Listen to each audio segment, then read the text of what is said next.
Morning बच्चों। आज 8th class में जो हम लोग का चैप्टर चल रहा था, चैप्टर नंबर 1 था परमेय संख्याएं। तो आज मैं आपको बताने जा रहा हूँ कि गुणा पर परमेय संख्याओं के प्रगुण। पिछले लेक्चर में मैंने आपको बताया था योग पर परमेय संख्याओं के प्रगुण।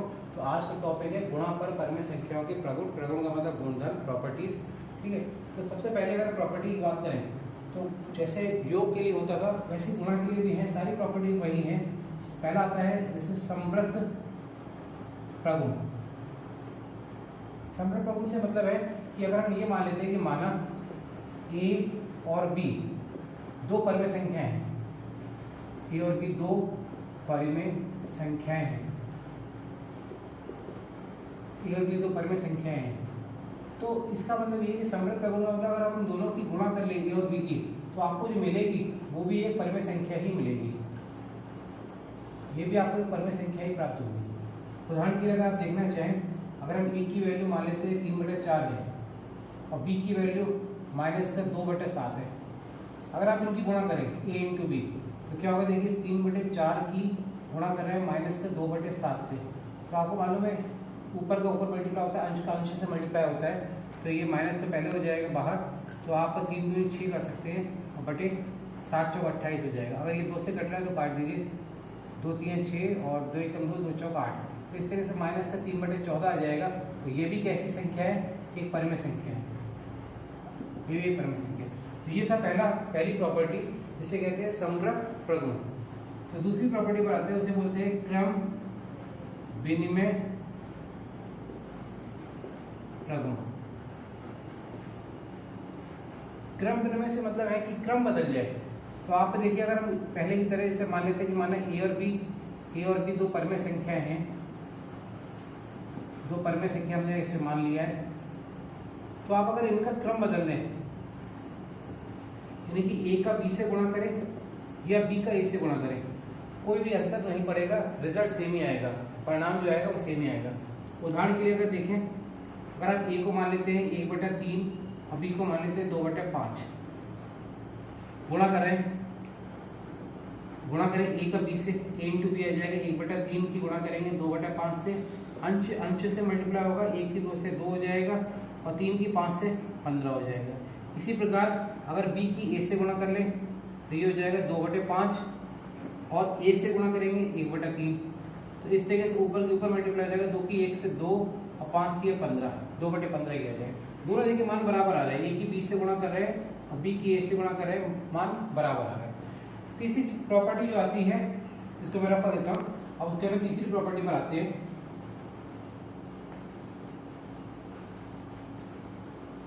तीसरी प्रॉपर्टी में हम लोग अगर डिस्कस करें तो उसको कहते हैं, उसका नाम है साहचर्य प्रगुण। साहचर्य प्रगुण तीसरी प्रॉपर्टी। प्रगुण को इंग्लिश में, हिंदी में प्रगुण और इंग्लिश में प्रॉपर्टी। तो तीसरी प्रॉपर्टी होती है साहचर्य, यानी कि अगर हम एक काम करें, मान लें कि ए बी व सी तीन परमेय संख्याएं हैं, तीन परमेय संख्याएं हैं, अगर ये हमने मान लिया, तो तीसरी प्रॉपर्टी के हिसाब से अगर आपको जोड़ा बनाना है तो ए का बी का गुणा कर ले और बाद में सी से गुणा कर ले, रिजल्ट वही आएगा जो ए का आप बी और सी के गुणा से करें, सेम रिजल्ट आएगा। उदाहरण की अगर बात करें तो ए को आप मान लें 1/2 मान लिया, बी को मान लिया 2/3/5 मान लेते हैं और सी को मान लेते हैं 1/4 मान लेते हैं, इस पर आपने मन से मान लिया। अब आप देखिए ए का बी से गुणा कर रहे हैं और फिर बाद में सी से गुणा कर लेते हैं, तो ए का बी से गुणा कर रहे हैं तो 1/2 और 3/5 ये आ गया, इंटू सी से गुणा कर रहे हैं 1/4 हो गया, 1/4। फिर से मैं बोल रहा हूँ अंश की अंश से ही गुणा करनी है, तो आप देखें ये हो जाएगा 1 की 3 और 2 की 5 से हो जाएगी 10 इंटू 1/4 और फिर से अंश की अंश से गुणा करेंगे 3/40, ये हो जाएगा। इसके बाद में अगर हम बात करें तो ए का गुणा कर रहे हैं बी और सी से, ए का मतलब हो जाएगा यहाँ पर आपके पास में 1/2, अब बी कितना है, यहाँ पर 3/5 है और सी कितना है 1/4 है। अब बी और सी की गुणा करनी है, जब बी और सी की गुणा करेंगे तो नियम वही रहेगा, जब गुणा करेंगे तो अंश की अंश से करनी है, 3 की 1 से 3 हो जाएगा और ये जाएगा 5 चौका 20। अब फिर से वही चीज़ आ जाएगी, अंश के अंश से गुणा करेंगे तो 3 और यहाँ पर हो जाएगा 20 दूनी 40। तो आप देखिए दोनों मान बराबर आ रहे हैं। तो ये इसका मतलब साचार्य प्रगुण कौन से गुणा के लिए भी लागू होता है।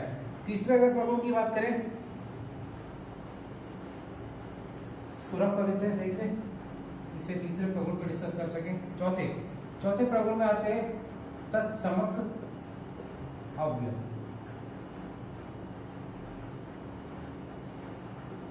तत्समक अव्यय, अगर आप एक परिमेय संख्या माने कि माना ए कोई परिमेय संख्या है, ये कोई परिमेय संख्या है, ये हमने मान लिया है, तो अगर इस परिमेय संख्या में कोई एक ऐसी चीज है जिससे हम गुणा करें वही चीज आ जाए तो वो उसको तत्सम अवयव कहलाती है। तो अगर आप देखें तो ए की एक से गुणा करेंगे तो भी ये आएगा, और अगर एक की ए से गुणा करें तो भी ये आएगा। तो एक को गुणा का तत्समक अवयव कहते हैं। अब देखिए, आपको अगर मैं याद दिलाऊं तो योग का जो तत्सम अवयव था वो 0 था, क्योंकि ए में 0 को जब जोड़ा गया था तो भी ए आता था, और 0 में जब ए को जोड़े तो भी ए आ रहा है। तो योग का तत्सम अवयव क्या कहलाता है? 0। और गुणा का तत्सम अवयव कितना? 1, क्योंकि 1 से किसी भी संख्या गुणा करेंगे परिमेय संख्या की तो कोई फर्क नहीं पड़ेगा, वही चीज प्राप्त हो जाएगी। ठीक है, उदाहरण के लिए अगर आप देखना चाहें, जैसे मान लेते हैं 1/5 है, ये हमने मान लिया ए। अगर आप 1/5 की 1 से गुणा करें तो भी आपके पास में 1/5 आएगा, या 1 की 1/5 से गुणा करें तो भी ये आपके पास में प्राप्त होगा। तो सेम चीज प्राप्त हो रही है, इसलिए 1 को गुणा का तत्सम अवयव कहते हैं। अगला आता है गुणात्मक प्रतिलोम। जैसे योगात्मक प्रतिलोम होता था वैसे ही गुणात्मक प्रतिलोम है। अगर हम ये मान लेते हैं कि माना ए कोई परिमेय संख्या है, मान लेते हैं ए कोई परिमेय संख्या है, तो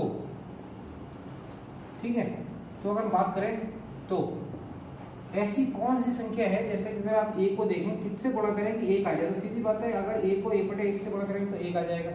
ऐसे ही या 1/1 की 1 से गुणा करेंगे तो 1 आ जाएगा। तो आप ऐसे कह सकते हैं कि 1/a को ए का गुणात्मक प्रतिलोम कहते थे। आपको एक बार फिर से याद दिला देता हूं, प्रतिलोम कहते हैं।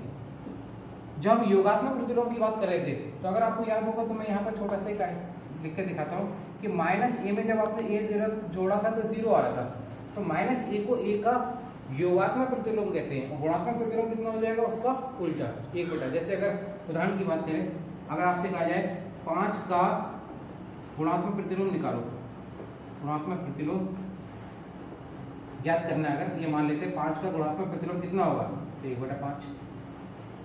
अगर 2/3 है उसका गुणात्मक प्रतिलोम निकालना है तो उसका उल्टा हो जाएगा, 3/2 हो जाएगा। ठीक है, तो ये था 5 प्रॉपर्टी। ये पांचों प्रॉपर्टी लगभग उसी तरीके की प्रॉपर्टीज हैं जैसे कि आपने योग के लिए पढ़ी थी। एक प्रॉपर्टी अलग है, उसको हम लोग डिस्कस करते हैं, उसे कहते हैं वितरक प्रगुण।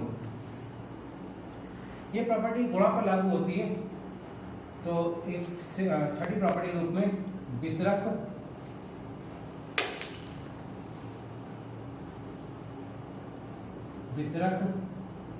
प्रगुण। वितरक प्रगुण की अगर बात करें तो इसमें वितरक का मतलब होता है डिस्ट्रीब्यूशन करना, बांट देना। तो ये वही चीज है कि जिस तरीके से हम किसी चीज को बांट देते हैं। तो अगर आप देखें कि माना ए, बी व सी 3 परिमेय संख्याएं हैं, मान लेते हैं ए और बी और सी 3 परिमेय संख्याएं हैं, तो ए को हम गुणा कर रहे हैं बी और सी के योग पर, इसीलिए इसे योग का वितरक प्रगुण भी कहते हैं, योग पर वितरक प्रगुण। तो आप देखिए ए को हम बांट देंगे a into B plus a into C, ये कहलाता है वितरक प्रगुण। उदाहरण के लिए अगर बात करें, अगर a को मान लेते हैं परिमेय संख्या 1/2, b को मान लेते हैं 1/3 और c को मान लेते हैं 1/4। तो देखिए a इंटू बी प्लस सी का मतलब हो गया कि a को आपने 1/2 लिखा है, b और c को 1/3 प्लस 1/4 ये लिखा हुआ है। अगर आप इसको एलसीएम लेके जोड़ें 4 के 12 तो 3 चौक 12 हो जाएगा, 4 3 12 हो जाएगा। तो इस तरीके से 1/2 इंटू 4 और 3 हो जाएगा 7, 7/12। तो अगर ऊपर के ऊपर गुणा करते हैं अंश के अंश से 7 और यहाँ हो जाएगा 24। तो ये मान इसका 7/24 आ रहा है। अब यही चीज़ अगर आप वितरण करके देखें तो a का b से और a का c से वितरण कर दें तो a कितना था 1/2 और b कितना है 1/3, a कितना है 1/2 और b कितना है 1/4, तो ये हो जाएगा 1/6 और 1/8। अगर 1/6 और 8 को एलसीएम लेंगे तो आएगा 24, 6 चौके 24 होता है, 8 3 24 होता है, तो 4 और 3 7/24। सेम आंसर आ रहा है। देखिए ये भी आपके पास में 7/24 आ रहा है, ये भी 7/24 आ रहा है, ये आपके पास में इस रूप में है, ये इस रूप में है। तो फिलहाल वितरण प्रगुण का मतलब ये हो गया कि अगर आपके पास में a into B plus C करा हुआ है, इसको आप a into B plus a into C करके लिख सकते हैं। ठीक है, इसका उल्टा भी संभव है, अगर आप इसमें से कॉमन ले लें a तो b प्लस सी ब्रैकेट में रह जाएगा। तो ये थी आपके पास में योग पर एक तरह से गुणधर्म और गुणांक पर गुणधर्म। अब हम लोग आते हैं एक्सरसाइज पर। तो एक्सरसाइज एनसीईआरटी स्टार्ट करते हैं। एक्सरसाइज है 1.1 और उसका पहला क्वेश्चन जो है उसको देखते हैं। इधर देखते हैं पहला क्वेश्चन।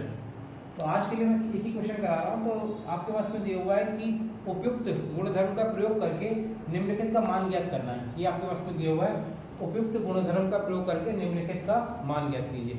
तो अब हम लोग चलते हैं इसके सोल्यूशन पर डिस्कस करते हैं। देखिए पहला क्वेश्चन, माइनस का 2/3 इंटू 3/5 प्लस 5/2 माइनस का 3/5 इंटू 1/6। इसमें आपको प्रॉपर्टी यूज करनी। तो आप अगर ध्यान से देखें तो ये यहाँ पर आपके पास में 3/5 है, यहाँ पर 3/5, तो ये वाला को एक साथ लिख लेते हैं। अब ये 5/2 को अलग से लिख दिया हमने, 5/2 अलग से। कितना कॉमन है इसमें? इसमें कॉमन ले लो, या जो आप वितरक प्रगुण है वो एक तरह से देखा जाए वितरक प्रगुण का ही रूप है। 3/5 को वितरक किया हुआ है, इसे चाहे 3/5 को आगे ला सकते हैं, तो माइनस का 3/5 आगे आ जाएगा, 2/3 पीछे हो जाएगा। और अब आप देखें ये बिल्कुल वितरक प्रगुण के रूप में है, ये लगा सकते हैं वितरक प्रगुण। तो माइनस का 3/5 आप कॉमन ले लें अगर, तो 2/3 प्लस 1/6 रह जाएगा, 5/2 एलसीएम, 5/2 ऐसे ही रह जाएगा। अब इसके बाद में यहाँ पर एलसीएम लेंगे तो 6 आएगा, 3 दूनी 6, 2 बचा, 2 की 2 से गुणा करेंगे 4, 6 एकम 6, 1 1 की 1 से करेंगे गुणा 1 प्लस 5/2। अब आप माइनस का 3/5 इंटू 5/6 ये रह गया प्लस 5/2। कुछ अगर काट रहा गुणा करते समय काट दे सकते हैं, 5 से 5 कट जाएगा, 3 दूनी 6, ये जाएगा माइनस का 1/2 प्लस 5/2। तो इस तरीके से आपके पास में अगर इसका फिर से एलसीएम ले लें तो -1 प्लस 5 यानी कि 4/2 रह जाएगा। इससे अगर काटे तो ये आपके पास में 2, तो इसका आंसर 2 आ जाएगा। तो ये हमने प्रॉपर्टी का यूज करके इसको ये हल किया है। इसके बाद में एनसीईआरटी में एक क्वेश्चन और हम लोग इसका करते हैं, जिससे कि आपको क्लियर हो जाए कि किस तरीके से हमें क्वेश्चन को ये हल करा जाता है। क्वेश्चन नंबर इसी का सेकंड पार्ट अगर देखें तो वो ये है कि 2/5 इंटू माइनस का 3/7 माइनस 1/6 इंटू 3/2 प्लस 1/14 इंटू 2/5। अब अगर आप इसको ध्यान से देखें तो 2/5 यहाँ भी है और यहाँ भी है, तो इसको एक साथ लिख लेते हैं जिससे कि हम प्रॉपर्टीज पे लगा सकें। ये हम उठाकर आगे ले आते हैं, तो 1/14 इंटू 2/5 माइनस 1/6 इंटू 3/2। अब देखिए अगर हम क्रम में लगाएं नियम, तो 2/5 की 1/14 से गुणा या 1/14 की 2/5 से गुणा सेम होती है, कोई फर्क नहीं पड़ता है। तो 2/5 हम आगे ले आते हैं।